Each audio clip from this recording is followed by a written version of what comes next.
माधव कुंज बिहारी जय राधा माधव कुंज बिहारी जय गोपीजन वल्लभ गिरिवर धारी जय गोपीजन वल्लभ गिरिवर धारी यशोदानंदन व्रज जनरंजन यशोदानंदन व्रज जनरंजन यमुना तीरा वनचारी यमुना तीरा वनचारी जय राधा माधव कुंज बिहारी जय राधा माधव कुंज बिहारी हरे कृष्णा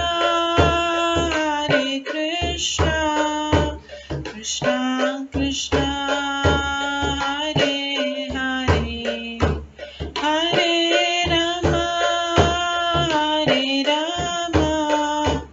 राम राम हरे हरे हरे कृष्णा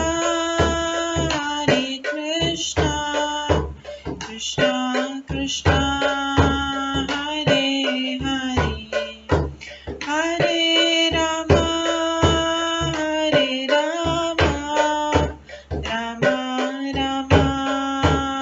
हरे हरे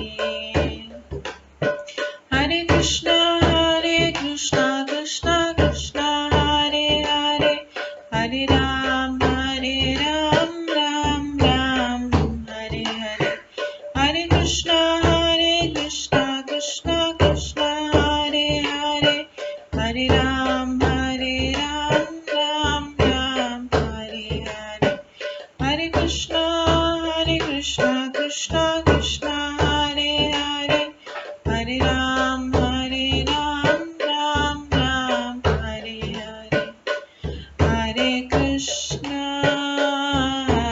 कृष्णा कृष्णा कृष्णा हरे हरे हरे राम राम राम हरे हरे हरे कृष्णा कृष्णा कृष्णा हरे हरे हरे राम राम राम हरे हरे जय राधा माधव राधे जय राधा गोविंद राधे जय गौरनताय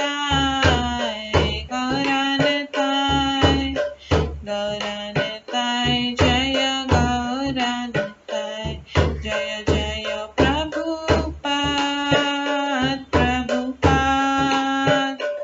प्रभुपाद जय जय प्रभुपाद जय जय गुरुदेव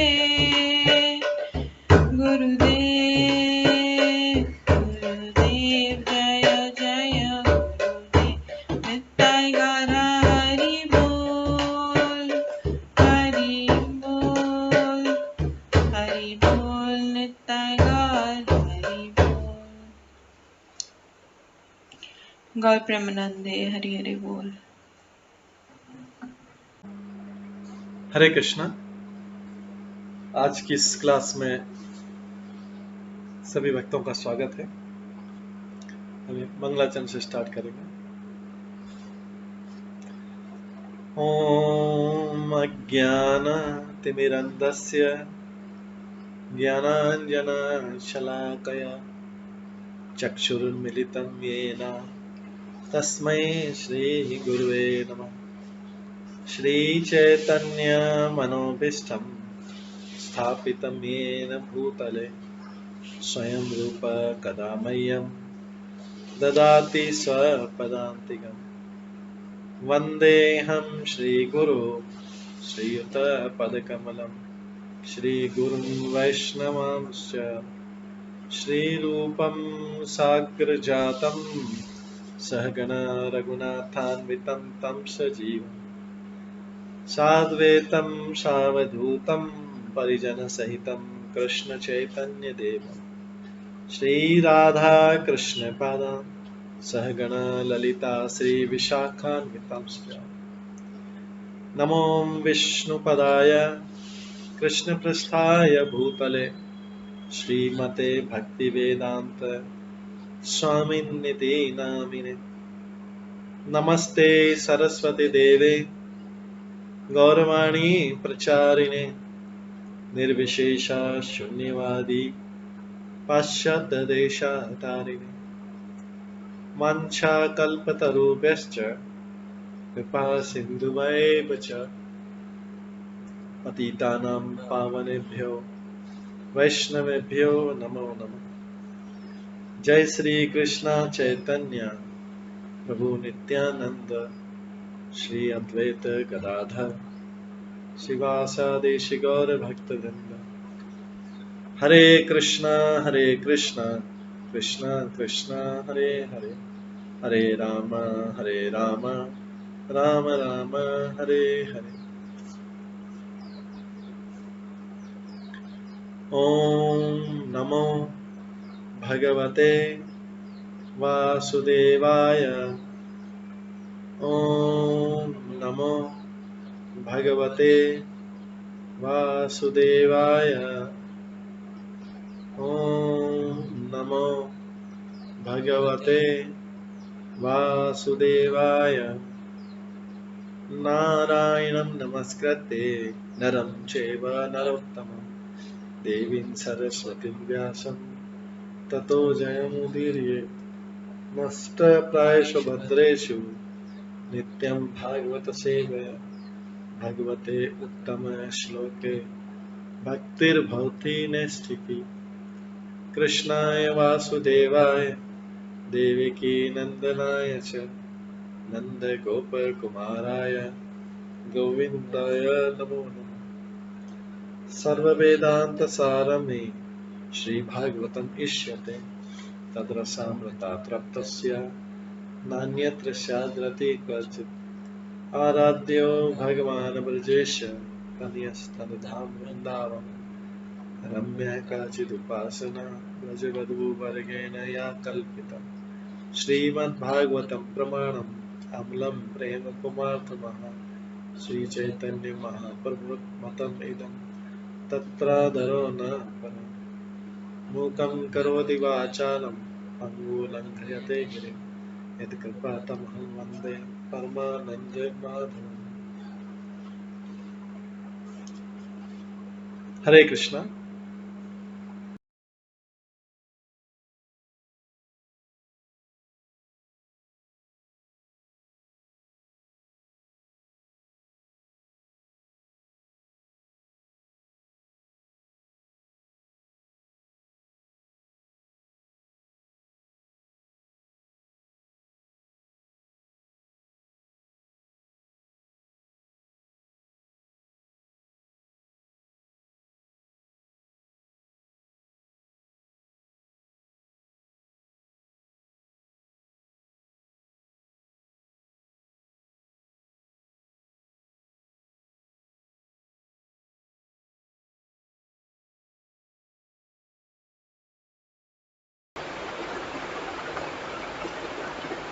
हरे कृष्णा।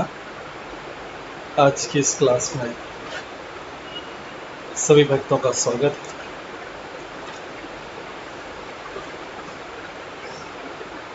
कल हम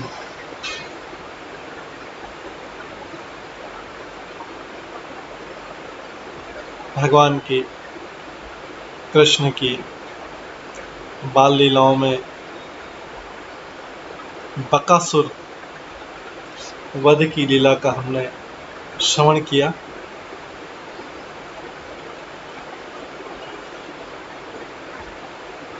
कल हमने श्रवण किया कि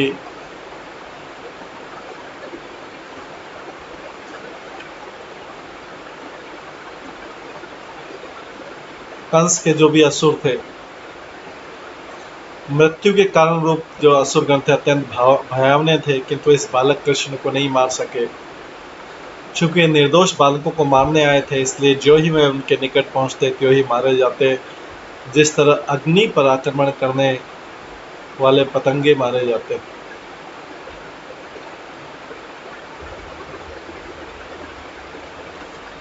इसके बाद आगे वर्णन किया जाता है कि ब्रह्म ज्ञान से युक्त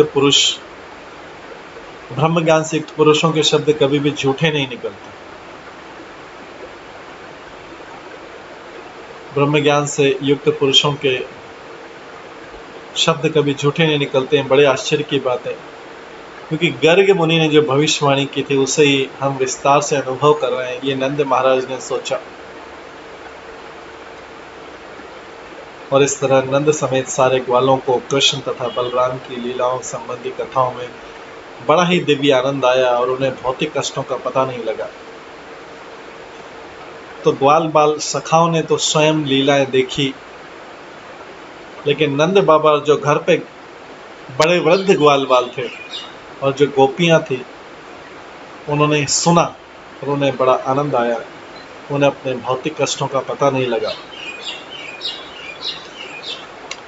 तो व्यास यहाँ पर श्री भागवतम में आई श्री कृष्ण की लीलाओं के अध्ययन या विचार विमर्श करने के परिणाम के विषय में शिक्षा है कि नंद महाराज तथा यशोदा का प्राकट्य वृंदावन में इस भौतिक जगत के सामान्य व्यक्तियों की तरह हुआ है, किंतु उन्हें इस जगत के कष्टों का कभी अनुभव नहीं हुआ। भले उन्हें कभी कभी असुरों के उत्पातों का सामना करना पड़ा। यह व्यवहारिक उदाहरण है। यदि हम नंद महाराज तथा गोपों के चरण चिन्हों का अनुसरण करें तो हमें कृष्ण लीलाओं के विषय में विचार विमर्श करना ही सुखी हो सकते। व्यासदेव ने ग्रंथ इसलिए लिखा है कि हर व्यक्ति भागवत कथा की विवेचना करने से अपने दिव्य पद को समझ सके।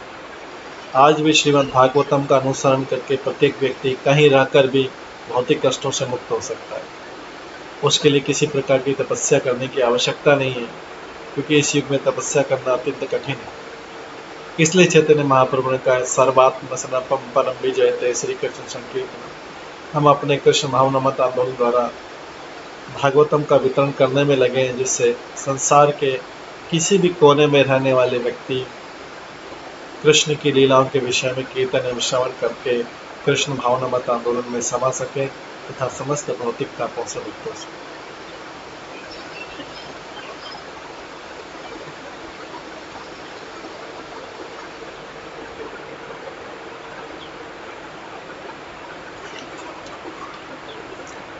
इस तरह कृष्ण बलराम ने ब्रजभूमि में बच्चों के खेलों में, जैसे आंख में चोरी खेलने, समुद्र में पुल बनाने का स्वांग करने तथा बंदरों की तरह इधर उधर कूदने फांदने में अपनी बाल्यावस्था व्यतीत की। ये कल हमने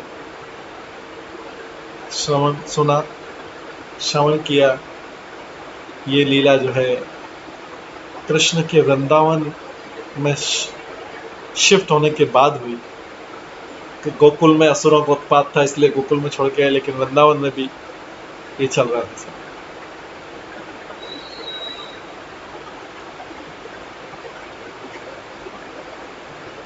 आज हम इसके बाद की एक बड़ी लीला सुनेंगे कृष्ण की 12वें अध्याय से, जिसमें इस अध्याय का नाम है अघासुर का वध। ये भी एक बहुत बड़ा असुर था, जिसकी कथा आज हम श्रवण करेंगे।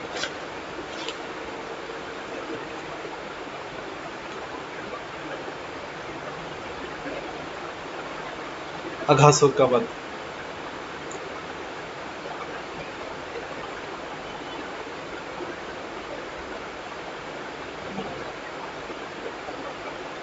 श्री शुक उवाच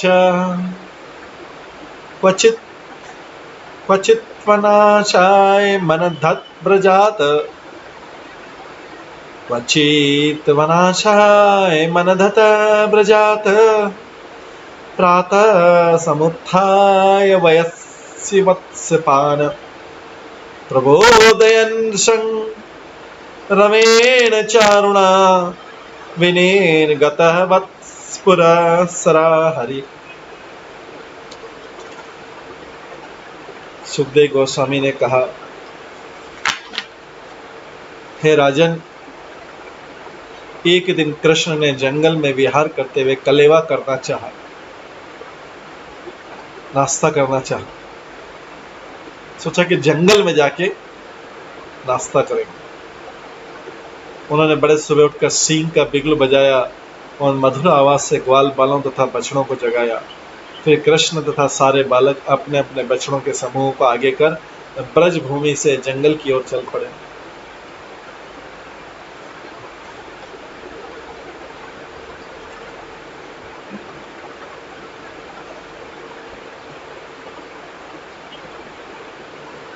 उस दिन उन्होंने जल्दी उठ के चले, सोचा कि ब्रेकफास्ट वहीं करेंगे, लंच तो है इसे, ब्रेकफास्ट भी वहीं करेंगे। और जल्दी से उठ के वेणुवादन करके सखाओं को जगाकर बछड़ों को आगे कर ब्रज बाहर निकले। उस दिन बलदेव भैया के जन्म नक्षत्र का उपलक्ष्य था, अतः रोहिणी माँ ने मंगल स्नान आदि के लिए उन्हें घर में ही रोक लिया था। उस दिन अगासुर के वध के दिन और भी कई लीलाएं होंगी। इसी दिन जो है ब्रह्म विमोहन लीला भी उसी समय होंगी। तो उस दिन बलराम जी नहीं गए थे संयोगवश, क्योंकि बलदेव जी का जन्म नक्षत्र का, हर महीने जैसे नक्षत्र का जो होता है जन्म नक्षत्र का उपलक्ष्य, अतः तो रोहिणी माँ ने मांगलिक स्नान के लिए आदि के लिए उन्हें घर में ही रोक लिया था।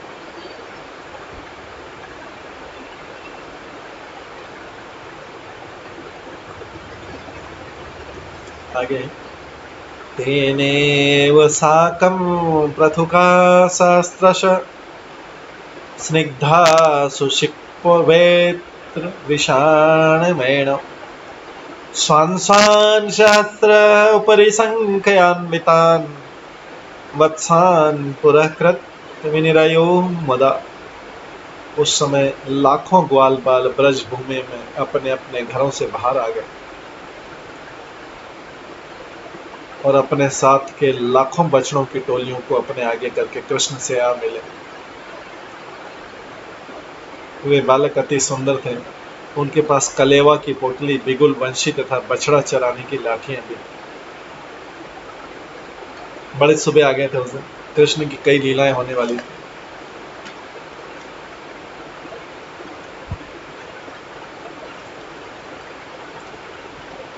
अब श्री कृष्ण के पास कितने बछड़े थे? हजारों बछड़ों को लेकर, इनफैक्ट असंख्य बछड़े थे। तो हम 30 श्लोक में देखते हैं, कृष्ण वत्स्य असंख्याते यूथी कृत्य वत्सकान चारयंत अर्भलीला भी विजह तत्र तत्र। कृष्ण ग्वाल बालों तथा उनके बछड़ों के समूह के साथ बाहर निकले तो असंख्य बछड़े एकत्र हो गए। उन सारे लड़कों ने जंगल में परम प्रसन्न होकर खेलना प्रारंभ कर दिया। तात्पर्य श्लोक में कृष्ण वत्सेर संख्याते शब्द महत्वपूर्ण है। असंख्यात का अर्थ है अनंत, कृष्ण के बछड़े अनंत। अनंत का अर्थ है 100,000 लाख करोड़ नहीं, अपितु इससे भी अधिक। कृष्ण अनंत है और उनकी शक्ति अनंत है, उनकी गौएं तथा बछड़े अनंत है और उनका स्थान भी अनंत है। इसलिए भगवद गीता में उन्हें परब्रह्म कहा गया। ब्रह्मन का अर्थ ही अनंत। कृष्ण परब्रह्म है, अतः हमें श्लोक के कथनों को काल्पनिक नहीं मानना चाहिए, वे यथार्थ है किंतु अचिंत। कृष्ण असंख्य बछड़ों को तथा असंख्य स्थानों को संभाल सकते हैं। यह न तो काल्पनिक है न मिथ्या है, किंतु यदि हम अपने सीमित ज्ञान से कृष्ण की शक्ति को जानना चाहें तो शक्ति कभी हमारी समझ में नहीं आएगी। अतः श्री कृष्ण नाम आदि न भवेद ग्राहम इंद्रिय। हमारी इंद्रियां इसका अनुमान ही नहीं लगा सकती कि कृष्ण ने किस तरह असंख्य बछड़ों तथा गौओं को संभाला होगा, और ऐसा करने के लिए उनके पास असीम स्थान रहा होगा।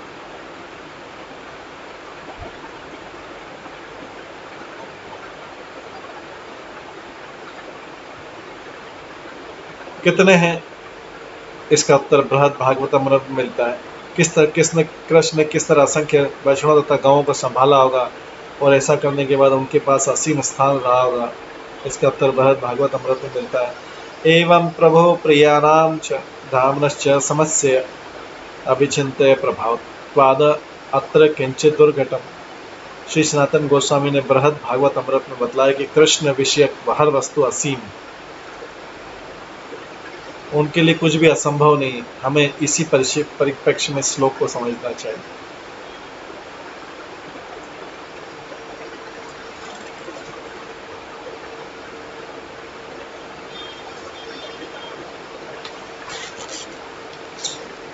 इसमें आचार्य लोग टिप्पणी करते हैं,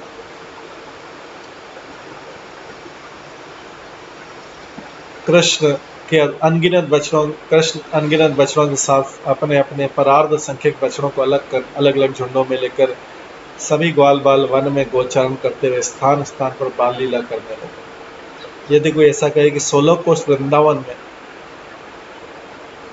16 कोष, 84 कोष तो ब्रज है, पूरा ब्रज मंडल, वृंदावन 16 कोष, 16 कोष वृंदावन में इतने असंख्य बछड़ों का स्थान कहाँ से आया?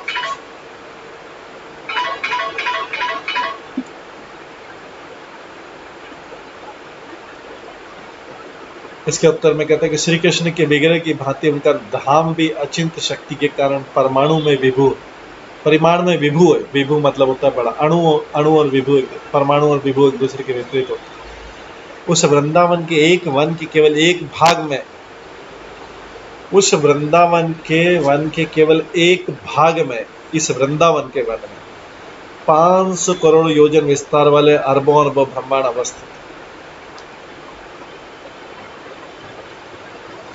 हम सोचते हैं इतनी सी जगह में इतने सारे कैसे है कि उस वृंदावन के केवल एक वन के केवल एक भाग में 500 करोड़ योजन विस्तार वाले, ये ब्रह्मांड की साइज है 500 करोड़ योजन। ऐसे अरबों अरबों ब्रह्मांड अवस्थित वृंदावन के एक कोने में, आध्यात्मिक जगत के वृंदावन, ये वही प्रकाश, ये आध्यात्मिक जगत के वृंदावन का प्रकाश है। पूरा भौतिक जगत 1/4 हिस्सा है पूरा, बाकी 75% वृंदावन में स्पिरिचुअल जगह है, आध्यात्मिक, जिन्हें भगवान श्री कृष्ण अगले अध्याय में ब्रह्मा जी को दिखलाएंगे। लघु भागवत अमृत में भी कहा गया, अतः प्रभो प्रियाणज, अर्थात वृंदावन में नित्य लीला में अनुरक्त श्री कृष्ण के, उनके प्रियजनों के धाम और काल के अचिंतशील के प्रभावश कुछ भी असंभव नहीं होता।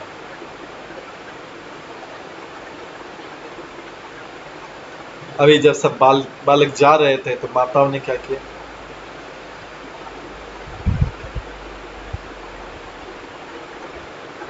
फल प्रबालस्तवक सुमन पिच्छ धातु भी काच गुंजा मणि स्वर्ण भूषिता अपि अभूषण। यद्यपि इन बालक की माताओं ने पहले से इन्हें कांच, गुंजा, मोती तथा सोने के आभूषण से सजा रखा था, किंतु फिर भी जंगल में जाकर उन्होंने फलों, हरी पत्तियां, फूलों के गुच्छे, मोर पंख तथा गेरू से अपने आप को सजाया।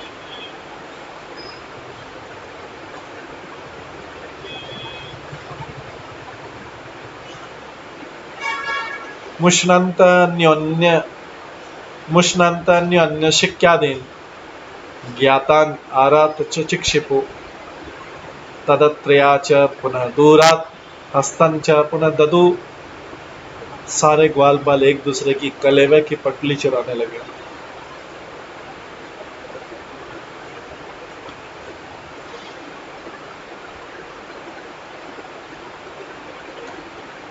सारे ग्वाल बाल एक दूसरे की कलेवा की पोटली चुराने लगे।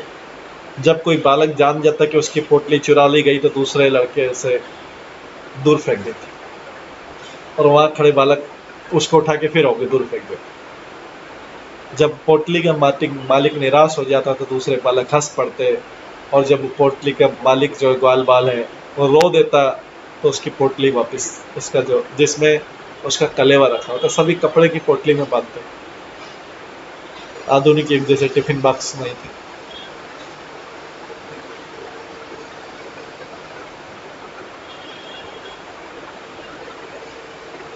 इस तरह से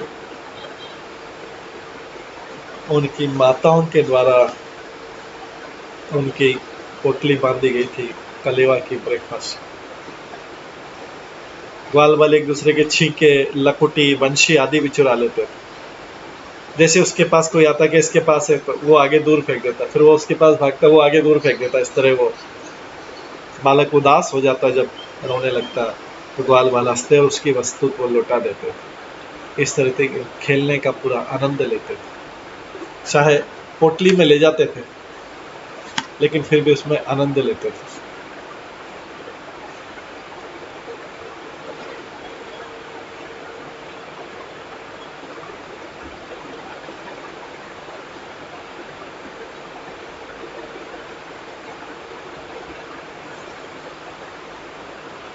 इस तरह का खेल अभी भी भौतिक जगत में कुछ तरह होता है, क्योंकि इस प्रकार का मनोरंजन आध्यात्मिक जगत में है, यहाँ पे भी होगा। यहाँ से आनंद का भाव प्रस्तुत होता है। जन्माद्य से यही भाव आध्यात्मिक जगत में कृष्ण तथा उनके संज्ञों द्वारा प्रदर्शित किया जाता है कि तो वहाँ का यह उल्लास शाश्वत है, जबकि भौतिक जगत में वह क्षणिक होता है। वहाँ का उल्लास ब्रह्म होता है, यहाँ का जड़। कृष्ण भावना मत आंदोलन मनुष्य को शिक्षा देने के लिए है कि वह किस तरह अपने को जड़ से ब्रह्म में स्थानांतरित कर सकता है, क्योंकि मनुष्य जीवन इसी के निमित्त है, जड़ से आध्यात्म में स्थानांतरित अथा तो ब्रह्म जिज्ञासा।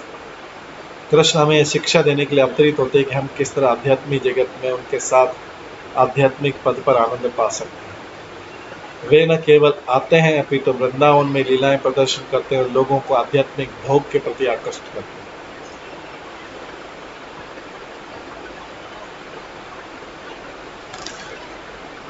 इस तरह से भगवान की लीलाएं आध्यात्मिक जगत में होती है।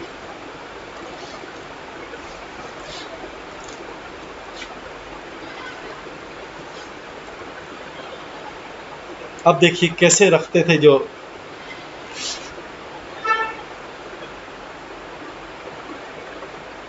ये जो सारी चींटियां भी जिनमें प्रवेश नहीं कर सके, ऐसे मुख बंधे हुए अन्न आदि के पात्रों को छींके से उतार कर किसी वृक्ष के नीचे कांटों से ढककर रख देते। तत्पश्चात बालक एक दूसरे का छींका, बेंत, वेणु, सिंह आदि चुरा लेते थे। जिससे जिसकी वस्तु चुराई जाती थी उसके जान लेने पर कोई सखा उस चुराई वस्तु को उठाकर दूर फेंक देता, और इस तरह से जब वो बालक रोने लगता तब हंसते हंसते उसी वस्तु को लौटा देता। ये उनका खेल खेल में होता था सारा।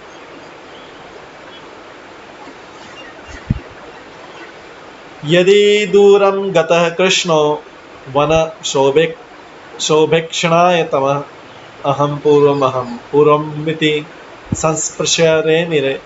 कभी कभी कृष्ण जंगल की शोभा देखने के लिए दूर तक निकल जाते तो सारे बालक उनके साथ जाने के लिए कहते हुए दौड़कर कृष्ण को छूने वाला मैं पहला हूँगा। इस तरह कंपटीशन होता है कि देखो कृष्ण दूर जा रहे हैं, चलो कौन उसको जाके पहले छूता है।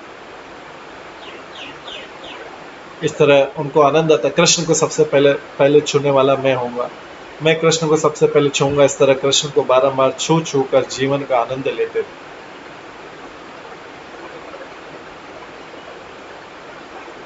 ये बालकों के आनंद का वर्णन किया गया है। कृष्ण बाल लीला का हिस्सा है। हालांकि अगासुर का वध ही नया स्टार्ट हो गया, लेकिन वही कृष्ण की बाल लीलाओं का ही वर्णन होना। अगासुर का वध भी उनकी लीला है। और फिर बाद में जब छू लेते तो बोलते मैंने कृष्ण को पहले छुआ, तुमने नहीं छुआ, तुमने नहीं छुआ, मैंने पहले छुआ। इस तरह से बालक लोग आनंद लेते थे कृष्ण को छूने।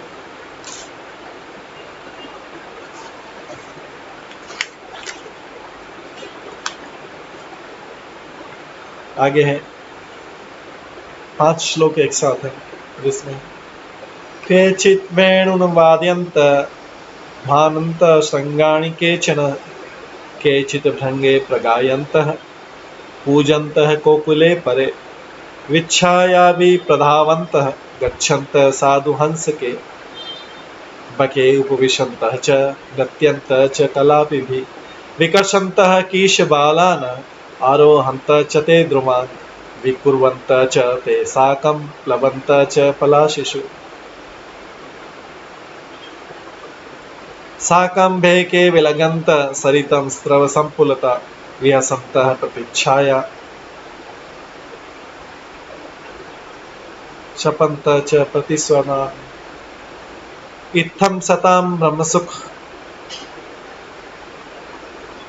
इत्थं सतां ब्रह्मसुखानुभूत्या दास्यं गतानां परदेवतेन मायाश्रितानं नरदारकेण साकं विजन्मो कृतपुण्यपुञ्ज।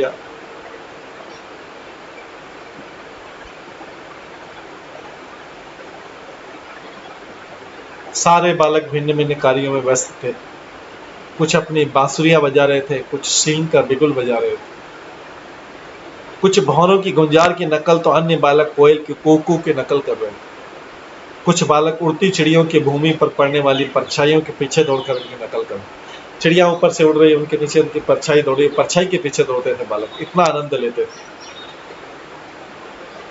जंगल में थे, फ्री थे, माता पिता घर में, बालक कृष्ण के साथ में पूरा आनंद, क्योंकि कृष्ण स्वयं सच्चिदानंद।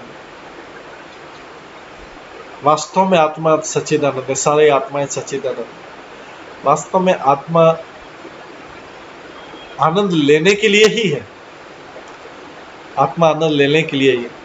लेकिन इस भौतिक संसार में आके हम ये शरीर धारण करके हम सुख और दुख होता है। वास्तव में आत्मा तो आनंदित है, आनंद लेने के लिए ही।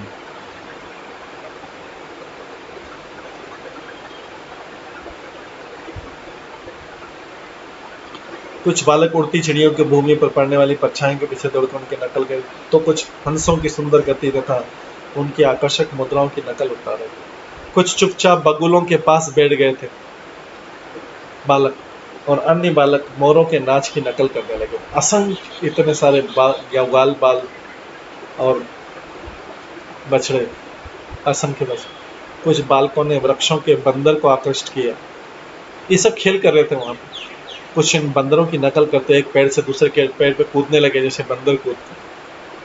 कुछ बंदरों जैसा मुंह बनाने लगे, कुछ एक डाल से दूसरे डाल पे कूदने लगे। कुछ बालक पानी के वाटरफॉल के पास, झरने के पास गए और उन्होंने मेंढकों के साथ उछलते हुए नदी पार की। मेंढक को उछल की नदी पार करते हैं ऐसे, और पानी में अपनी परछाई देखकर वे हंसने लगे। वे अपनी प्रतिध्वनि की आवाज की निंदा करते थे। जैसे अपनी आवाज इको आती थी वहां पे जंगल में, जहाँ पे झरने जोर से आते थे तो उधर से भी आवाज आती थी, फिर बोलता अरे कौन बोल रहा है, उसी की आवाज आती थी। इस तरह सारे बालक उन कृष्ण के साथ खेला करते थे, उन कृष्ण के साथ खेल में जो ब्रह्म ज्योति में लीन हुए होने के इच्छुक ज्ञानियों के लिए उसको उद्गम, और उन भक्तों के लिए भगवान है जिन्होंने नित्य दासता स्वीकार कर। कईयों के लिए भगवान है, और कईयों के लिए ब्रह्म ज्योति है, और कईयों के लिए परमात्मा है, लेकिन सर्वाधिक आनंद भगवान रूप में रहे। सामान्य व्यक्तियों के लिए एक सामान्य बालक है। ग्वाल बालों ने अनेक जन्मों के पुण्य कर्मों का फल संचित कर रखा था, फलतः वे इस तरह भगवान के साथ रह रहे थे। भला उनके इस महाभाग्य का कौन वर्णन कर सकता। कितना बड़ा भाग्य है उन बालकों का जो भगवान के साथ खेल रहे, जिन भगवान की करोड़ों करोड़ों जन्मों की तपस्या करते हैं, दर्शन नहीं हो पाता।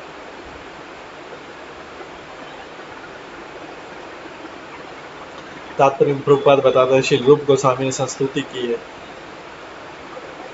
तस्मात् केनाप्युपायेन मनः कृष्णे निवेश्य, तस्मात् केनाप्युपायेन मनः कृष्ण निवेशित। कृष्ण को कोई चाहे सामान्य बालक समझे, चाहे ब्रह्म तेज का उद्गम, चाहे परमात्मा का उच्च या भगवान माने, उससे चाहिए कि कृष्ण के चरण कमलों में अपना ध्यान पूरी तरह से केंद्रित करे। यही भगवत गीता का भी उद्देश्य, सर्वधर्मान परित्यज्य माम एकम शरणं व्रज। कृष्ण तक सीधे पहुंचने का सरलतम साधन श्रीमद् भागवत। ईश्वर सद्यो हद्य वरुद्यत्य पृथ्वी शुश्रूपी तक्षणा। यदि मनुष्य अपना थोड़ा भी ध्यान कृष्ण तथा उनके कार्यकलाप पे लगाए तो उसे जीवन की सर्वोच्च सिद्धि प्राप्त हो सकती। कृष्ण भावना मत आंदोलन का ये उद्देश्य। लोकास्या जाना तो विद्वांस चक्र सप्तम संहिता। सफलता का रहस्य सामान्य लोगों को ज्ञात नहीं है, इसलिए इस जगत के दीन जनों के प्रति दया भाव से विशेष रूप से कलयुग में श्री व्यासदेव ने हमें श्रीमद् भागवतम प्रदान किया है। श्रीमद् भागवतम पुराणम अम्लम यद वैष्णवानां प्रियम ये भागवतम में आता है। श्रीमद् भागवतम पुराणम अमलम यद वैष्णवानाम प्रियम, ये अमल पुराण है, मल रहित, और वैष्णवों को प्रिय है। ये भागवतम में 12वें स्कंद के 13वें अध्याय के 18वें श्लोक। वे वैष्णव जो कुछ चढ़े बड़े हुए या जो भगवान की महिमा तथा शक्ति से भलीभांति परिचित है, उनके लिए श्रीमद् भागवतम प्रिय वैदिक ग्रंथ। अंततः हमें इस शरीर को बदलना होगा। यदि हम भगवत गीता तथा श्रीमद् भागवतम की परवाह नहीं करेंगे तो न जाने हमें अगला शरीर कैसा मिलेगा। तब हमें ये पुराणों को सुनने को नहीं मिलेगा, और तब हमें मुक्ति का बाहर निकलने का कोई साधन भी नहीं पता लगेगा।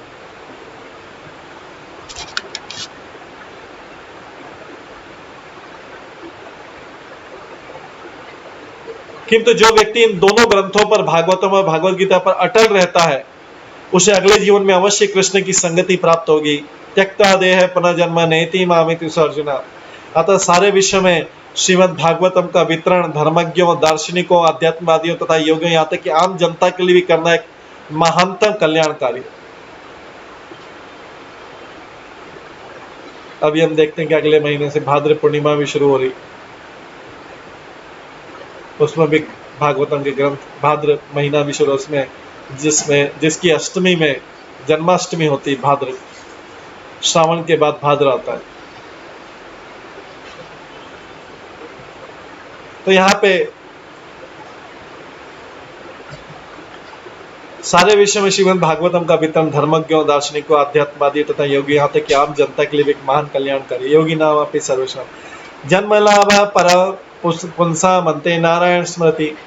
यदि हम अपने जीवन के अंतिम क्षण में भी कृष्ण या नारायण का ये न किन प्रकार स्मरण कर सके तो हमारा जीवन सफल हो जाएगा। लेकिन वो अंतिम समय स्मरण करने के लिए पूरे जन्म में स्मरण करना पड़ेगा, तब जाके अंतिम में याद आएगा। क्योंकि कठिनाई के समय हमें पहले तो अपने सारे दूसरे भौतिक आश्रय याद आते हैं, फिर धीरे धीरे जब सारे भौतिक आश्रय फेल हो जाते हैं, डॉक्टर हो गया, ये हो गया, वो गया, सब फेल हो गए, तब जाके फिर भगवान याद आते। इसलिए अंतिम समय में याद आना जरूरी नहीं है। यहाँ पे लिखा है कि जन्म लाभ परम पुंसा नारायण स्मृति अंत। जन्म लाभ परम पुंसम अंते नारायण स्मृति। अगर अंत में नारायण की स्मृति हो गया तो जन्म का लाभ हो गया, नहीं तो जन्म चला गया। यदि हम अपने जीवन के अंतिम क्षण में कृष्ण नारायण का ये न केन प्रकार में स्मरण कर सके तो हमारा जीवन सफल हो जाएगा।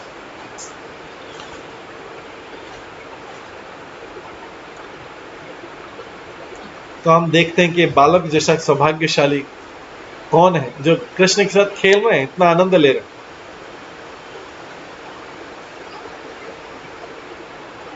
कृष्ण को भी प्रेम विलास में आनंद विशेषकर प्रदान कर स्वयं भी सर्वाधिक आनंद का अनुभव करते हैं, अतः ये ब्रज बालक ही सबसे अधिक पुण्यवान है।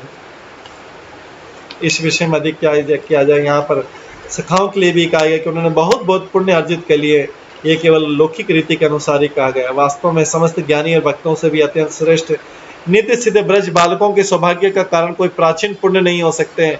अतः पुण्य शब्द भगवान को प्रिय लगने वाले उनको आचरण को समझना होगा, जिससे भगवान को वशीभूत कर देते हैं। यहाँ पे पुण्य को साधारण शब्दों में यूज नहीं किया जा रहा है।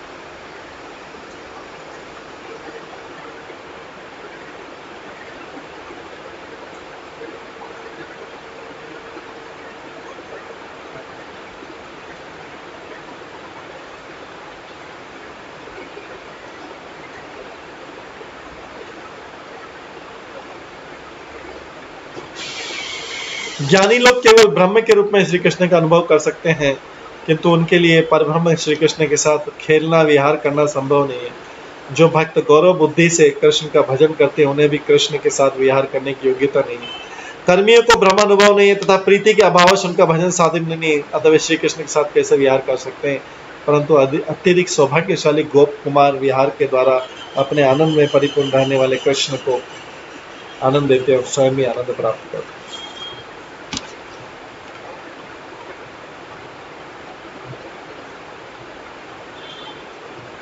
अगले श्लोक में है यत पाद पांशु बहुजन्म कृच्छत धृतात्मभियोगिभिरपि अलभ्य स एव यत् दृक् विषय स्वयं स्थित किं मन्यते दृष्टमतः ब्रजोकसाम्। भले योगी अनेक जन्मों तक यम नियम आसन तथा प्राणायाम द्वारा जिनको कोई सरलता से नहीं कर सकता है और कठोर से कठोर तपस्या कर ले, फिर भी समय आने पर जब इन योगियों को मन पर नियंत्रण करने की सिद्धि प्राप्त हो जाती तो भी वे भगवान के चरण कमलों की धूल के एक कण का भी आस्वादन नहीं कर सकते।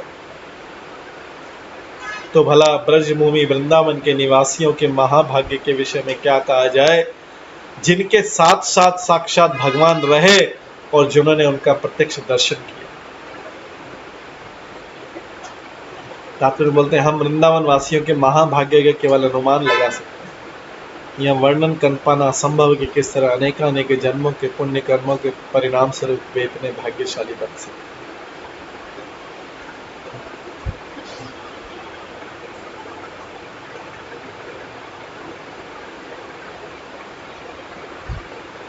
आगे 13वें श्लोक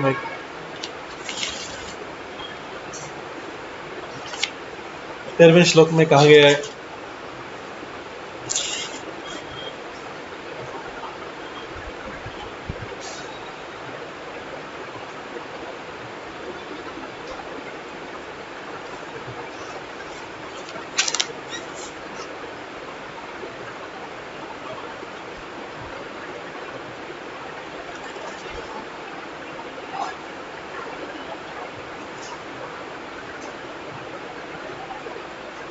अथ अगनामाभ्यपतत महासुरा तेषां सुखक्रीडन वीक्षणक्षमः नित्यं यतान्त निज जीवित इप्सुभिः पीताम्बरते अपि अमरे प्रतीक्ष्यते।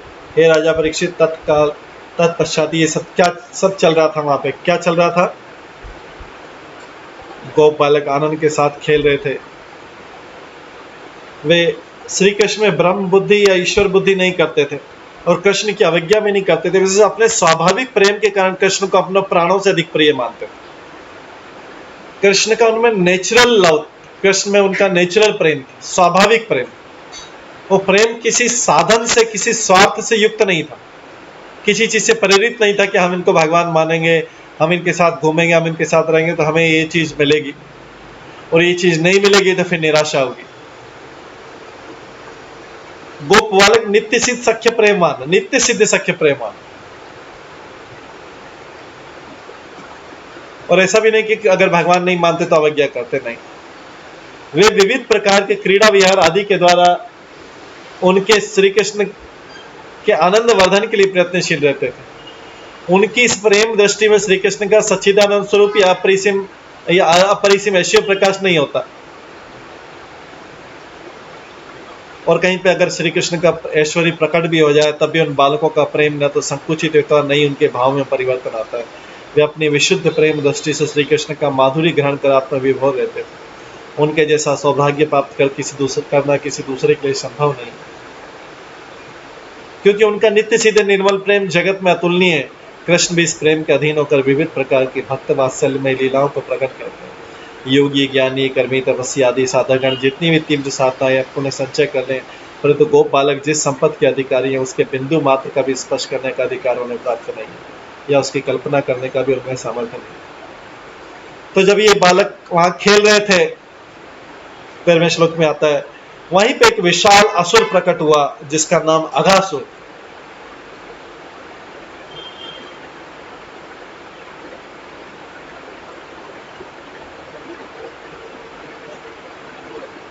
और देवता तक जिसकी मृत्यु की प्रतीक्षा कर रहे थे, इतना पावरफुल था वो।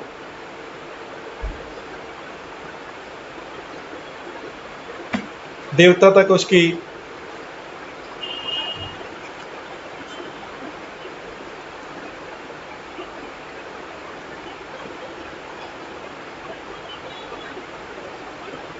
प्रतीक्षा कर रहे थे कि कब इसकी मृत्यु हो।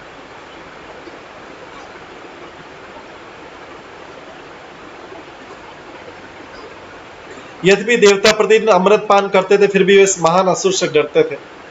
और उसकी मृत्यु की प्रतीक्षा में थे।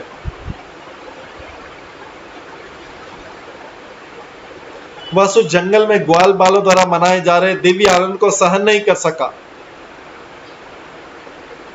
क्योंकि असुर तो स्वभाव से ईर्ष्यालु क्रोधित होते, स्वभाव से बेसिक। तो तात्पर्य प्रश्न किया जा सकता है कि किसी असुर द्वारा कृष्ण लीलाओं में विघ्न कैसे पहुंचा जा सकता है। असुर कैसे कृष्ण लीला में विघ्न पहुंचा सकता है? श्री विश्वनाथ चक्रवर्ती ठाकुर इस प्रश्न का उत्तर देते कहते हैं कि यद्यपि ग्वाल बालों द्वारा मनाया जा रहा दिव्य आनंद रोका नहीं जा सकता था, किंतु यदि उन्हें रोका न जाता तो वे अपना कलेवा न खा पाते, ब्रेकफास्ट नहीं कर पाते थे, इसलिए रोकना था उस आनंद को। अतः उनके कलेवों के समय योग माया की व्यवस्था के अनुसार वो आकासुर प्रकट हुआ। ग्वाल बालों का तो आनंद चल रहा था, अब वो आनंद चल रहा था, खेल रहे तो फिर ब्रेकफास्ट कब करें? तो फिर ब्रेकफास्ट में कोई, उनके आनंद में कोई व्यवधान होना चाहिए, उनके आनंद में कोई व्यवधान होना चाहिए जिससे वो रुक सकें और ब्रेकफास्ट कर सकें।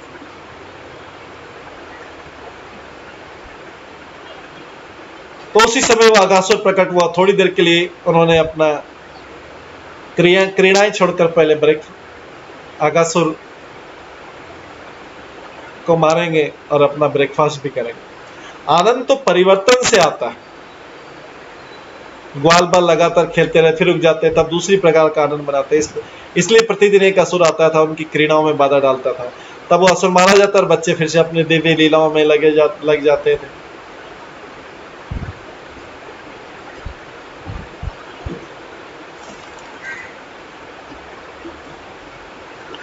वो अघासुर बड़ा भयंकर था। तो भगवान की लीला शक्ति ने सोचा कि उनके लीला विहार के क्रम को तोड़ना चाहिए और दुष्ट की संहार की आवश्यकता, दुष्ट का संहार भी करना है। उस समय अंतर्यामी भगवान की प्रेरणा से अघ नाम का असुर उनके सामने उपस्थित कराया गया।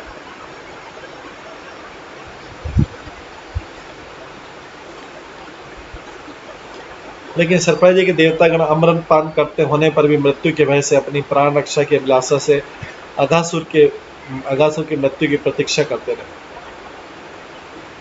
तो इससे पता लगता है कि अमृत पान करने पर भी देवता लोग अगर कृष्ण की लीला अमृत पान नहीं करते हैं तो उनका जीवन असली नहीं है, इसलिए अपने प्राणों की रक्षा की कामना करते हैं।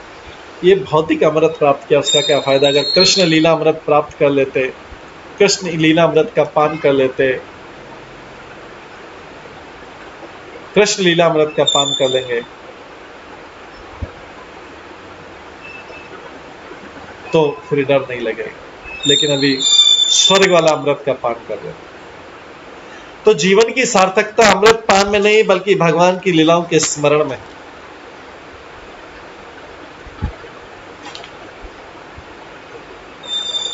द्रष्टार्बकान कृष्ण मुखान अघासुर कंसानुशिष्ट सबकी भक्कनुज अयम तुमे सोदरनाशिकृतयो द्वयो ममेनम सबलम हनिष्ये। कंस द्वारा भेजा गया अघासुर पूतना तथा बकासुर का छोटा भाई था। कंस द्वारा भेजा गया अघासुर था, ये सब रिलेटेड थे। पूतना तथा बकासुर का, पूतना को बक्की बोला जाता है, बकासुर की बहन, तो अघासुर उनका छोटा भाई था। अतः जब आया तो उसे देख के उसने देखा कि कृष्ण सारे ग्वाल बालों का मुखिया है। उसने सोचा कि इसी कृष्ण ने मेरी बहन पूतना तथा मेरे भाई बकासुर का वध किया था, अतः उन दोनों को संतुष्ट करने के लिए वो जहाँ पे भी गए होंगे उन दोनों को तुष्ट करने के लिए मैं इस कृष्ण के और इसके सहायक ग्वाल बालों को समेत मार डालूंगा। ये ऐसा उन्होंने सोचा।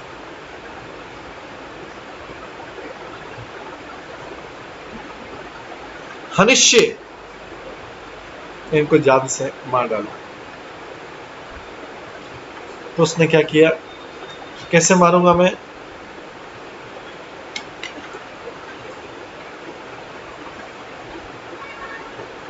इस अभिलाषा से, कृष्ण को निगल जाने की अभिलाषा से और ग्वाल बालों को मार्ग में लेट गया। अजगर था, पाइथन अजगर के रूप में, बड़े वाले सर्प के रूप में आया था।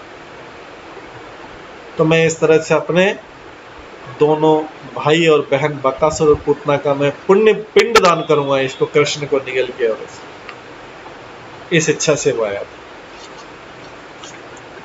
एते यदा मत सुहृदोत्तिलाप कृता तदाप्तास्तु समाव्रजोकस प्राणे गते वर्ष्मशोकानु चिंता प्रजा स्वः प्राणभृतः एते।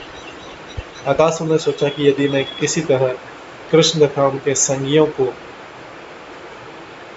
अपने भाई तथा बहन की दिवंगत आत्माओं के लिए तिल तथा जल की अंतिम भेंट बना सकूं, तो ब्रज भूमि के सारे वासी जिनके लिए बालक प्राणों के तुल्य स्वयं में मर जाएंगे।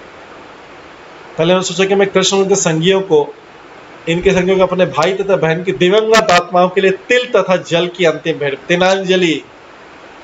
तिलांजलि देते, तिल की और जल की अंतिम भेंट बना सकूं, तो ब्रजभूमि के सारे वासी जिनके लिए बालक प्राणों के तुल्य स्वयं में मर जाएंगे। यदि प्राण नहीं रहेंगे तो फिर शरीर की आवश्यकता क्या रहेगी? तो इसलिए सारे ब्रजवासी मारे जाएंगे। फलस्वरूप अपने अपने पुत्रों के मरने पर ब्रज के सारे वासी स्वतः मर जाएंगे। तो सबसे पहले मैं कृष्ण को मारूंगा, इससे बाकी सब जो बालक है इनके साथ में वो प्राण विहीन हो जाएंगे, वो मर जाएंगे जब इनके माता पिता और सब नंदी और सुनेंगे, वो भी इनके वियोग में मारे जाएंगे। इस तरह का सबको नष्ट करेंगे। ये असुर का प्लान। असुर लोग ऐसी बड़ी बड़ी योजनाएं बनाते हैं।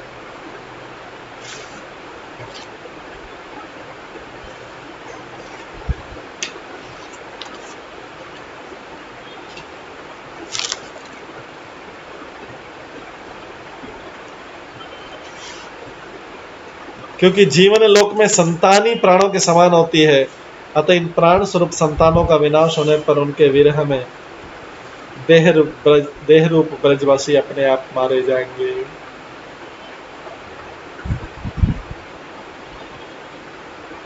ये इसने अघासुर ने प्लान किया।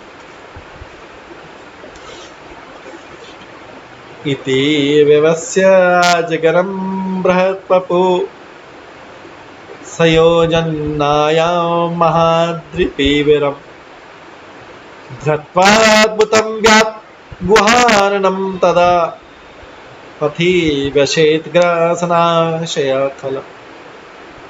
यह निश्चय करने के बाद उस दुष्ट अगासुर ने एक विशाल अजगर का रूप धारण किया, जो विशाल पर्वत की तरह मोटा तथा 8 मील तक लंबा था। इस तरह अद्भुत अजगर का शरीर धारण, पाइथन बड़ा वाला सर्प अजगर का शरीर धारण करने के बाद उसने अपना मुंह एक पर्वत की बड़ी गुफा के तुल्य फैला लिया। जैसे पर्वत की बड़ी गुफा थी, ऊपर का जबड़ा ऊपर, अपर जॉ एंड लोअर जॉ ऐसा खोल लिया। और रास्ते में कृष्ण तथा उनके संगी ग्वाल बालों को निगल जाने की आशंका से लेट गए, उसको सॉलो कर जाओ। इस तरह से उसने अपना एक विशाल रूप बनाया, मार्ग पे लेट गया। आगे बोलते हैं, धराधरोस जलद उत्तरोष्ठ दराननन्तः गिरीशृङ्गद्रष्ट भान्तन्तास्य वितताद्वजीमा पौरुषनीचाश्च दवीक्षणौष्ट। उसका निचला होठ पृथ्वी पर था और ऊपरी होठ आकाश के बादलों को छू रहा।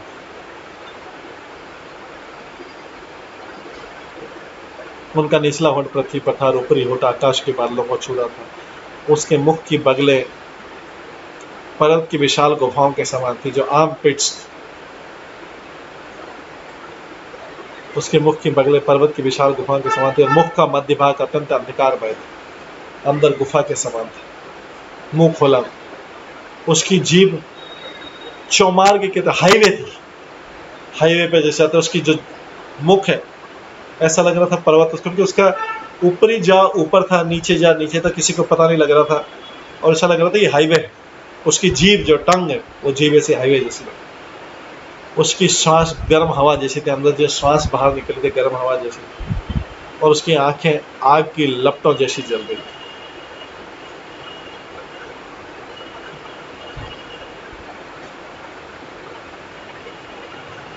दृष्टान्तं तादृशं सर्वे मत्वा वृंदावनम श्रियम व्यात अजगर तुंडेन ह्युत्प्रक्षन्तस्मलीलया।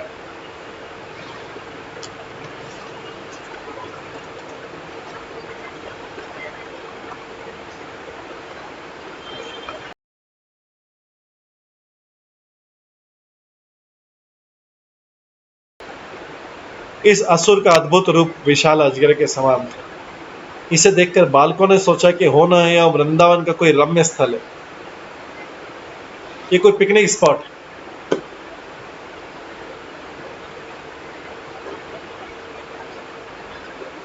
तत्पश्चात उन्होंने कल्पना की कि विशाल अजगर के मुख के समान है। दूसरे शब्दों में निर्भीक बालकों ने सोचा कि विशाल अजगर रूपी ये मूर्ति उनके क्रीड़ा आनंद के लिए बनाई है। तो उन्होंने देखा कि तो स्टैच्यू के समान है।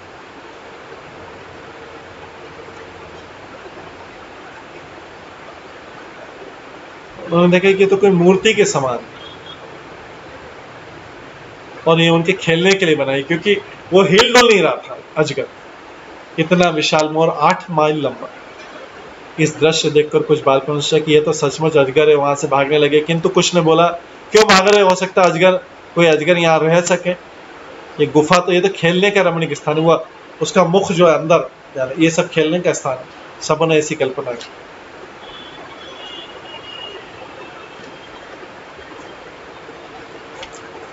कुछ ने सोचा कि अरे विधाता ने वृंदावन की शोभा बढ़ाने के लिए किसी प्राणी की भांति इसको बना दिया है, तो नकली।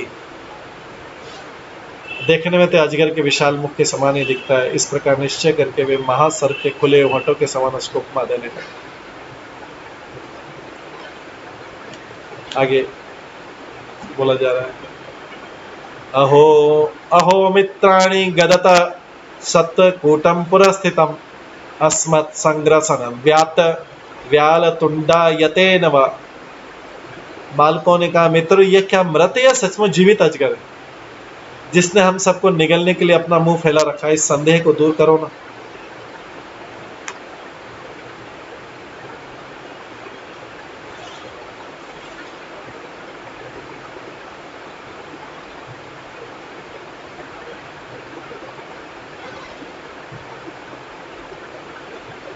बालकों ने कहा, मित्र क्या ये मृत या सचमुच ये जीवित अजगर है, जिसने हम सबको निगलने के लिए अपना मुंह फैला रखा है। इस संदेह को दूर करो। तात्पर्य सारे मित्र अपने समक्ष पड़े हुए इस अद्भुत जीव की सत्यता के विषय में परस्पर विचार विमर्श करने लगे। क्या यह मृत या उन्हें निगलने का प्रयास करा जीवित अगर, ये कैसा है, ये पता नहीं लग पा रहा।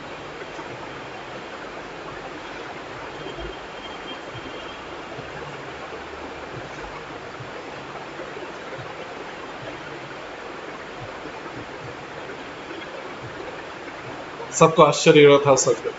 कई इसको सचमुच का समझ रहे थे और कई लोग उसे अजगर समझ पा रहे थे, महासर्प समझ पा रहे थे। कई लोग उसे सोच रहे थे कोई मूर्ति बना रखी विधाता ने खेलने के लिए। 20वें श्लोक में आता है, सत्यम अर्क करारक्तम उत्तरा हनुमत घतम। सत्यम अर्क करारक्तम उत्तरा हनुमत घनम अधरा हनुमत रोध तथा प्रतीक्षाया अरुणम। तत्पश्चात उन्होंने निश्चय किया कि मित्र ये निश्चित रूप से हम सबको निगल जाने के लिए यहाँ बैठा हुआ कोई पशु। इसका ऊपरी होठ सूर्य की धूप से रक्तिमय बादल की तरह है और निचला होठ बादल की लाल लाल परछाई के समान है। ऐसा मुंह खुला हुआ, वो जो जीव थी लाल लाल थी और ऊपरी होठ ऊपर तक। सभी कल्पना करें कौन है, क्या है, खेलने की जगह क्या है, या वास्तव में महासर्प अजगर है। ये तो हिलता भी नहीं है कुछ।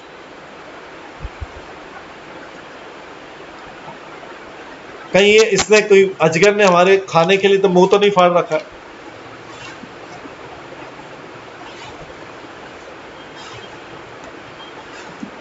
कम आयु के गोप बालक जो थे अपने निश्चय के प्रमाणित करने के लिए कि हम सही सोच रहे, बड़े वाले गोपालों से पूछ रहे हैं, अहो मित्रों यह हमारे बंधु हमारे सामने निश्चित रूप से अवस्थित ये वस्तु कोई प्राणी तो नहीं है जो पर्वत के शिखर की भांति पड़ी हुई। कहीं हमें निगलने के लिए तो इसने अजगर के समान मुंह नहीं फाड़ रखा।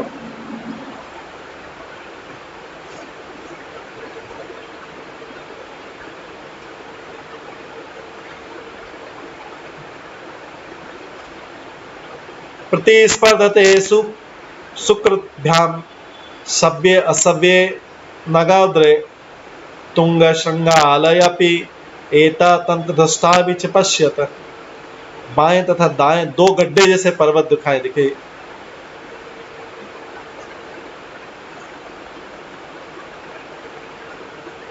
बाएं तथा दाएं तरफ दो पर्वत जैसी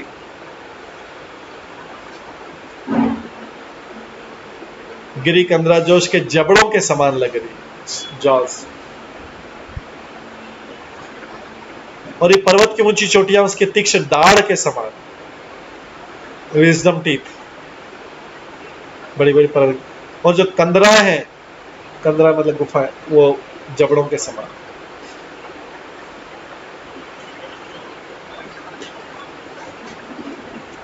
आगे आस्त्रत आयाम मार्गयम रसनाम प्रतिगर्जित एशामंत गतम ध्वांतम एततपि अंताननम। इस पशु की जीभ की लंबाई चौड़ाई हाईवे जैसी, चौमार्ग जैसी, और इसके मुख का भीतरी भाग अत्यंत अंधकार में है, मानो पर्वत के भीतर की गुफा।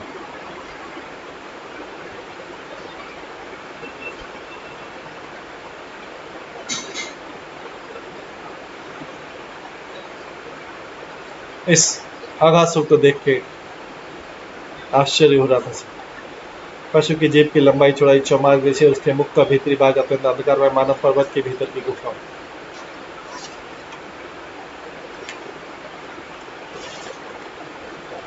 दावोष्ण खरवातयम श्वासवत भाति पश्यत तथा दग्ध सत्वा दुर्गंध अपि अंतामिश गंधवत। यह अग्नि जैसी गर्म हवा उसके मुंह से निकली श्वास है, जिससे जलते हुए मांस की दुर्गंध आ रही है, क्योंकि इसने बहुत सारी बॉडी खा ली थी, कई शव खाए हुए थे अजगर ने, तो उसके मुख के अंदर दुर्गंध। अजगर तो पूरा, पाइथन तो पूरा निगल लेता है, सॉलो कर लेता है कंप्लीट, व्यक्ति को, मनुष्य को कर लेता है, पशुओं को कर लेता है, सबको अंदर पूरा खा लेता है।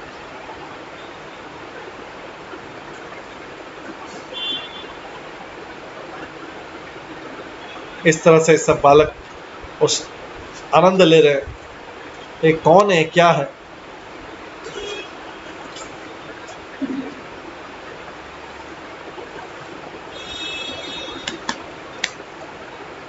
अस्मान् किमत्र ग्रसिता निविष्टान् अयं तथा चेत् बकवत् विनक्ष्यति। क्षणात् अनेनिति बकरीयुषुत्मुखम् भिक्षादसन्तः करताड़ने ययु। तब बालकों ने कहा, क्या ये प्राणी हम लोगों को निगलने आया है?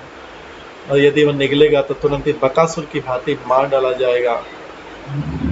इस तरह उन्होंने बकासुर के शत्रु कृष्ण के सुंदर मुख की ओर निहारा और ताली बजाकर जोर जोर से हंसते हुए वे अजगर के मुंह में प्रविष्ट हो। तो बालकों को कृष्ण के ऊपर कितना विश्वास था।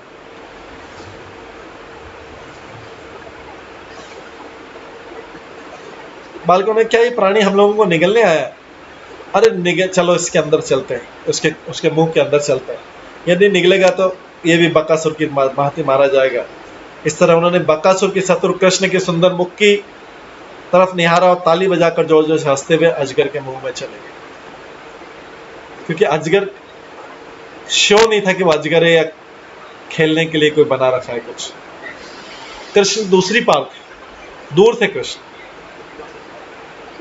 लेकिन वो क्या करें, अभी कृष्ण को देखते देखते चले गए, चलो देखा जाएगा। अपने प्राणों की चिंता नहीं की, कृष्ण के ऊपर इतना विश्वास था। रात्रि इस भीषण पशु के विषय में तर्क वितर्क करने के बाद उन्होंने असुर के मुख में प्रवेश करने का निश्चय किया। उन्हें कृष्ण पर पूरा पूरा विश्वास था, क्योंकि उन्हें अनुभव हो चुका था कि कृष्ण ने किस प्रकार उन सबको बकासुर के मुख से बचाया था। अब यह दूसरा कुछ अगासुर आता है, असुर के मुख में घुसकर खेल का आनंद लेना और बकासुर के शत्रु कृष्ण द्वारा बचाए जाना चाहते।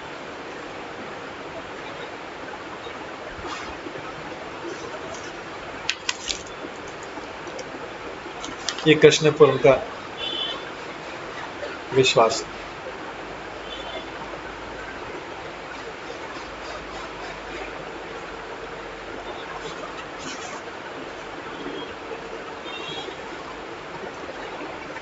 इस तरह से अचिंत्य अनंत ऐश्वर्य माधुर्य के आश्रय सच्चिदानंद विग्रह स्वयं भगवान श्री कृष्ण नित्य नवीन क्रीड़ा विहार के द्वारा विविध प्रकार से ब्रजवासियों का आनंद वर्धन किया करते तथा उनकी लीलाओं की लहरियों से ग्वाल बाल के आनंद से नृत्य करते।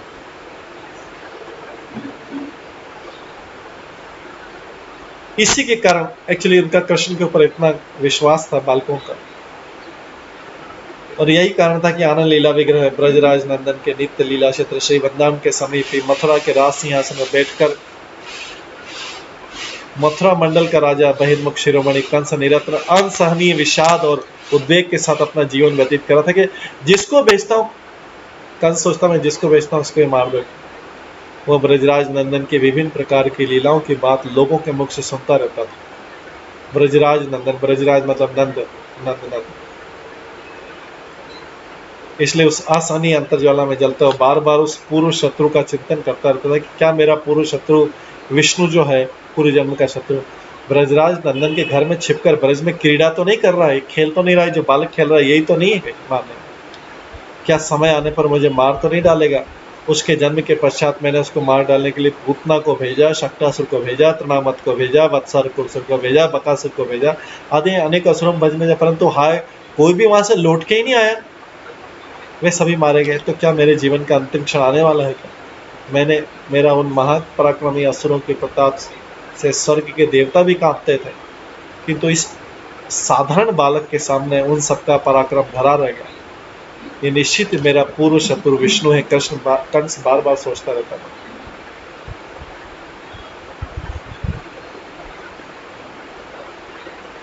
इसलिए ये अगासुर का प्लान किया था, क्योंकि एक दिन कंस चिंताग्रस्त होकर चुपचाप राज्यसभा में बैठा हुआ था। यह देखकर चारुण, मुष्टिक, केशी, धेनुक आदि कंस के असुर मंत्री ने कंस से कहा, महाराज आज आप इतने दुखी क्यों? महाराज कंस ने कहा, एक साधारण बालक को मार कर निर्भय होने के लिए मैंने पूतना को भेजा, शक्टासुर को भेजा, तृणामत को भेजा, आदि अनेक महान बलवान दैत्यों को ब्रज में भेजा, परंतु सभी उस बालक के निकट अपने प्राणों की भेंट चढ़ाकर यमराज के भवन चले गए। अब मेरे पास कोई नहीं जो उस बालक को मार सके। बोध होता है विधाता ने इस बालक के हाथों ही मेरी मृत्यु लिखी हुई। कंस के इस हताशपूर्ण वचनों को सुनकर पूतना और बकासुर के छोटे भ्राता अघासुर ने कंस की राज्यसभा में होकर कहा, महाराज इस तुच्छ कार्य के लिए आपने मुझे अभी तक क्यों नहीं आदेश दिया? अघासुर बोलता, आप तो जानते कि आपका आदेश होने पर मैं क्षण भर में संपूर्ण ब्रज मंडल को प्राण विहीन बना सकता। वह नंद का पुत्र तो बहुत साधारण सी बात है। पूतना महाबलशाली होने पर भी स्त्री जाति होने के कारण स्त्रोजनोचित बुद्धिहीनता के कारण मारी गई। शक्टासुर, तृणामत, वत्सासुर, बकासुर आदि भी महान बलशाली थे, इसमें कोई संदेह नहीं, फिर भी वे कृष्ण को मारने का उपयुक्त उपाय ढूंढ नहीं सके। किसी ने अदृश्य रूप में, किसी ने वायु रूप में, किसी ने पशु रूप में और किसी ने पक्षी रूप में ब्रज में जाकर अपना कार्य सिद्ध करने का प्रयास किया, परंतु वे सभी अपने प्राण गंवा बैठे। यदि आप मुझे ब्रज में भेजेंगे तो मैं इस प्रकार जाऊंगा कि किसी भी ब्रजवासी के प्राण नहीं बचेंगे। आप स्वयं इसे अतिशीघ्र देख सकते। अघासुर की बात सुनकर कंस की मृतदेह में मानव प्राणों का पुनः संचार हो गया। वो परम उत्साह से सिंहासन से उठा खड़ा हुआ तथा आनंद से अघासुर को गले से लगा लिया और कहने लगा, भैया अघासुर, तुम्हारी इतनी शक्ति रहते हुए इतने दिनों तक तुम कहाँ छिपकर रहे? जाओ, क्षण मात्र में विलंब करने की कोई आवश्यकता नहीं, तुरंत वृंदावन में जाकर नंद पुत्र को मारकर मेरी इच्छा पूर्ण करो। कंस की बात सुनकर अघासुर ने परमानंदित होकर अपने परिकरों सहित आकाश मार्ग से वृंदावन में प्रवेश किया। महापराक्रमी अघासुर को आकाश मार्ग से वृंदावन की ओर आते देखकर स्वर्ग के देवता ही भयभीत हो गए और किम कर्तव्य मुमुड़ हो गए। वे स्वर्ग से उतर के बादलों की आड़ में छिपकर अघासुर का खेल देखने लगे। यद्यपि देवता अमृत पान कर अमर बन गए थे, फिर भी वे अघासुर के बाल विक्रम को जानकर अपना अमृत तो भूल गए। देवता भी डरते थे और उसकी मृत्यु की कामना करने लगे, चाहे देवता ने अमृत भी पी लिया हो। इधर अघासुर आकाश मार्ग से ब्रजराज नंदन को गोप बालकों के साथ निर्गीन भाव से जब बाल क्रीड़ा करते देखकर क्रोध में भराया और दांत पीसता मन ही मन सोचने लगा, इस सांवला सलोना बालक सभी बालकों के बीच में बंशी बजा रहा है, ये बीच बीच में सुमधुर नृत्य भी कर रहा है तथा वन के पशु पक्षी भी आनंद पूर्वक अपलक नेत्रों से इसका निहार कर रहे हैं। निसंदेह यही मेरे भाई बहन का हत्यारा है। पूतना और बकासुर किसी ने मारा, अब मेरे हाथों से बच नहीं पाएगा। ये अघासुर सोच रहा था, आज मैं सभी बालकों के साथ, गोप बालकों के साथ इसको मार डालूंगा और कृष्ण के साथ ही सभी गोप बालकों और बछड़ों को मार उनके भाई और बहन को तिलांजलि दूंगा। इसकी मृत्यु के साथ ही ये ब्रजवासियों का भी संहार हो जाएगा, क्योंकि मैंने सुना है ये नंद नंदन ही ब्रजवासियों का प्राण स्वरूप है। किसी के प्राणों का नाश होने से उसके देह का भी नाश हो जाता है। मनुष्य मात्र ही अपने संतानों के प्रति अति स्नेहशील रहता है। अतः इतने बालकों के साथ कृष्ण को मार डालने पर इनके माता पिता भी पुत्र शोक से अपने आप मर जाएंगे तथा उनके प्राणों का नाश होने से संपूर्ण ब्रज भूमि का भी नाश हो जाएगा, इसमें कोई संदेह नहीं। अगासुर ने मन ही मन ऐसा सोचकर अपने सहचरों को यह कहकर आकाश में ही रहने को कहा, जब मैं इन बालकों और बछड़ों के साथ नंद पुत्र को मार डालूंगा तब तुम लोग शीघ्र कंस महाराज के पास शुभ समाचार पहुंचा देना। सहचरों का अपने जो अगासुर लाया था अपने फ्रेंड्स को, उसको बोला तुम आकाश में रहना, मैं इनको मार के आ जाऊंगा और तुम बता देना जाके कंस को कि मैंने मार दिया। यह अगासुर ने सोचा। यह कहकर माया विद्या पारदर्शी विविध मूर्तियों को धारण करने में समर्थ अगासुर जहाँ कृष्ण और गोप बालक परमानंद से बाल क्रीड़ा कर उसके निकट के स्थान में जाकर उतर गया। अगासुर ने मन ही मन विचार किया कि यद्यपि इन बालकों के साथ नंद पुत्र का वध करना मेरे लिए अति तुच्छ कार्य है, फिर भी इस सुकुमार नंद कुमार ने जब पूतना शक्तासुर तृणावत वत्सासुर बकासुर आदि महान पराक्रमी असुरों को मार डाला तब मुझे सावधानी से अपना कार्य करना चाहिए। अतः यदि मैं विशाल अजगर का रूप धारण करके इनके मार्ग में मुख फाड़ कर चुपचाप लेट जाऊंगा तो सभी मार्ग में चलते चलते सब लोग मेरे मुख में आ जाएंगे, मुझे कुछ स्टैच्यू समझ लेंगे, मूर्ति समझ लेंगे, मेरे मुख में आ जाएंगे और मेरी जठराग्नि के ताप से जलकर नष्ट हो जाएंगे मेरे मुख में प्रवेश करते से।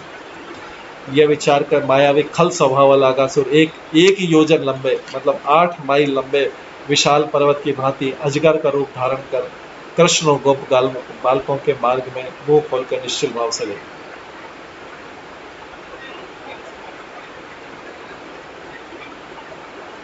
उसका नीचे का होठ भूमि में, ऊपर का होठ बादलों में लगा हुआ, इतना बड़ा मुंह खुला।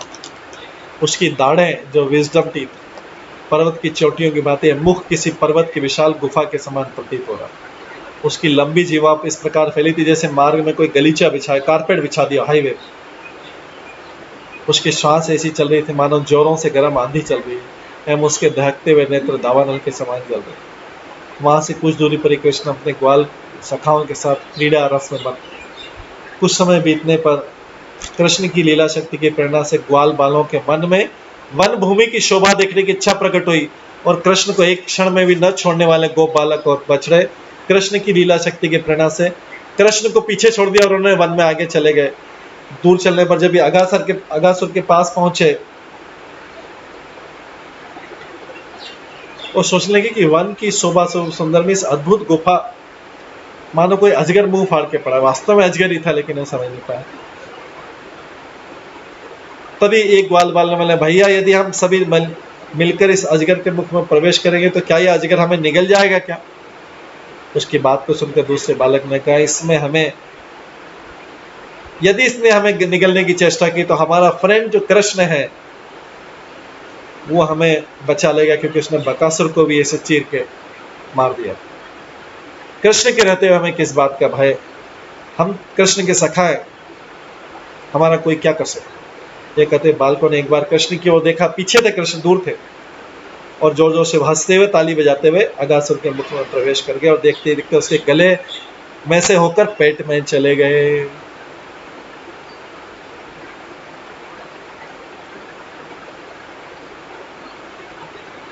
हालांकि कृष्ण दूर से देख रहे थे। कृष्ण ने क्या बोला? इत्थं मिथ्याथ्यं मतज्ञभाषितं श्रुत्वा विचिन्त्य इति अमर्षा मृषायते रक्षा विदित्वा अखिल भूततस्तथा स्वानां निरुद्धं भगवान मना ददे। हर व्यक्ति के हृदय में स्थित अंतर्यामी परमात्मा भगवान श्री कृष्ण ने बालक को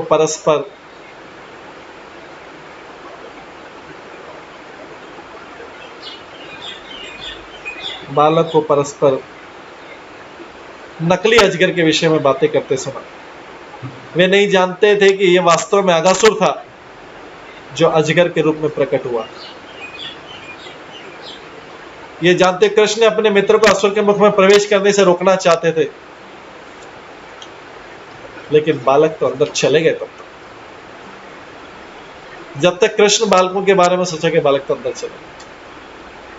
अब अंदर चल के क्या होता है, उनके अंदर जाने का क्या परिणाम होता है, और कृष्ण उनकी कैसे रक्षा करते हैं और कैसे अगासुर का वध करते हैं, ये हम कल की क्लास में श्रवण करेंगे। आज समय हो गया है, इसको हम यहीं पे विराम देते हैं। हरे कृष्णा। सभी भक्तों का बहुत बहुत धन्यवाद। सभी भक्तों के लिए एक बार हरे कृष्ण महामंत्र का जप करते हैं। हरे कृष्णा कृष्णा कृष्णा हरे हरे, हरे राम राम राम हरे हरे। ये है अघासुर की वध की लीला है, जो अभी पूरी नहीं हुई, इसको हम यहीं पे विराम देते हैं। आज की कथा से संबंधित कोई प्रश्न हो तो हम अगली क्लास में ले सकते हैं। हरे कृष्णा। सभी भक्तों का बहुत बहुत धन्यवाद। सभी भक्तों के लिए एक बार हरे कृष्ण महामंत्र का जप करते हैं। हरे कृष्णा कृष्णा कृष्णा हरे हरे, हरे राम राम राम हरे। श्रीमद् भागवतम महापुराण की जय। श्रील प्रभुपाद की जय। अगासुर वध लीला की जय। हरे कृष्ण।